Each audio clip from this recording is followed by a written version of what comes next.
Alam ko mainit tayo sa mata ni Maki, pero pwede naman natin siya pakiusapan. Walang kinalaman si Maki dito. Sarili kong desisyon ang pakikipaghiwalay sa'yo.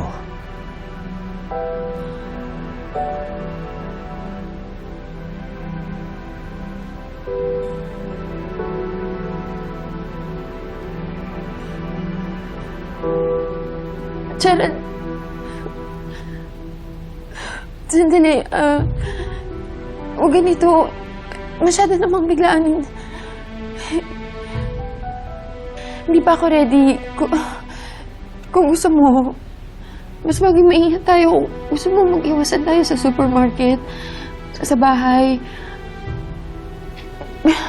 Basta please, ayoko muna tapusin ito. Kailangan kita, Gerald. Sorry, Betsy. Pero ayoko nang magkasala pa kay Gina. Ayoko nang madagdagan yun. Alam ko, nagigilty ka. Ako rin naman nagigilty ako. Parehas lang tayo, pero di ba ako yung kakampi mo? Kaya siguro ganyan yung nararamdaman mo kasi ako pa rin yung laman ng puso mo. Di ba, Gerald? Betsy, hindi. Umpisa pa lang nilinaw ko na sa'yo. Si Gina lang ang mahal ko. Oo, mahal mo siya. Pero paano naman ako, Gerald? Paano kung mahal pa rin kita?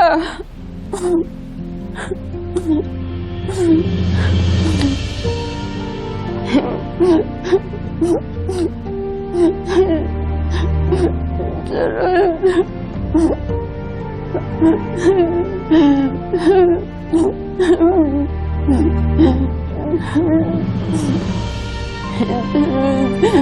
Please.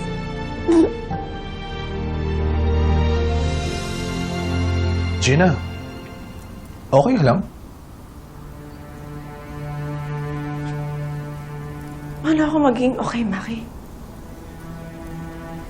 Paano ako maging okay kung lahat ng dapat pinagkakatiwalaan ko, na maaasahan ko, parang pinagkakaisahan ako? Ha? Ikaw? Saka si Nanay Nora? Maki, hindi ako manhid, ha? At lalong-lalo na hindi ako tanga. Ramdam ko na pinagtatakpan niyo si Gerald. Gina, I'm sorry. Sorry for what? For staying quiet? Okay, gets ko. Okay, gusto mo protektahan yung kaibigan mo. Pero paano kami ni Mindy? Paano kami ng anak ko? Ha? Kung talagang may konsensya kayo, hindi niyo hahayaan na pinagmumukha kaming tanga at tinuloko kami ni Gerald! I don't deserve this! Hindi ako masamang tao! Marami akong pagkukulang, oo! But I did my best to be the best wife and mother! You have to tell me. Tell me the truth. Tell me na kung may babae si Gerald at kung sino! Gerald! Gerald, sandali! Gerald! Gerald! Please, wag mo naman ako iwan! Gerald! Gerald, wag mo ako iwan sandali! Gerald, please! Hindi ko naman nakalaan na ikaw pa rin yung gugustuhin ko hanggang dulo eh.